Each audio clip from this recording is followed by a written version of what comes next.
ਮੇਰੇ 3 ਬੱਚੇ ਨੇ। ਮੈਂ ਬੇਵਾ ਔਰਤ। ਮੈਂ ਸਹੁਰਿਆਂ ਦੇ ਘਰ ਰਹਿੰਦੀ। ਬੜੀ ਮਾੜੀ ਆ, ਬੜੀ ਗਰੀਬ ਆ।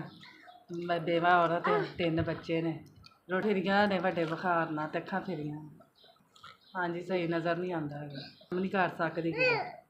ਸਿਲਾਈ ਕਢਾਈ ਦਾ ਕਰਨ ਜਾਣਦੀ ਤਾਂ ਬੰਦ ਨਹੀਂ ਹੁੰਦਾ। ਮੇਰੇ ਸਹੁਰੇ ਮੇਰੇ ਨਾਲ ਬੜਾ ਜ਼ੁਲਮ ਕਰਦੇ ਤੇ ਮਾਰਦੇ ਕੁੱਟਦੇ ਨੇ।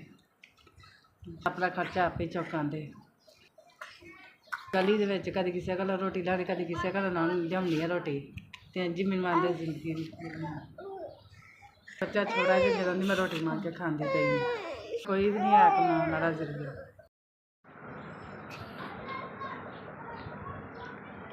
ਤੁਹਾਡੀ ਤਰਫੋਂ 5000 ਰੁਪਈਆ ਮਿਲਿਆ ਭਾਈ।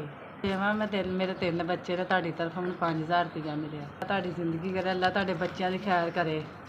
ਅੱਲਾ ਤੁਹਾਨੂੰ ਖੁਸ਼ੀਆਂ ਵਿਖਾਏ, ਖੁਸ਼ ਰੱਖੇ। ਕਮੀਆਂ ਦੂਰ ਕਰੇ, ਅੱਲਾ ਤੁਹਾਨੂੰ ਤੋਂ ਖੁਸ਼ੀਆਂ ਰੱਖੇ। ਤੁਹਾਡੀ ਖੈਰ ਕਰੇ, ਅੱਲਾ ਤੁਹਾਡੀ ਦਿਲ ਦੀ ਖੁਸ਼ੀਆਂ ਪੂਰੀਆਂ ਕਰੇ, ਅੱਲਾ ਤੰਦਰੁਸਤੀ ਲਾਏ।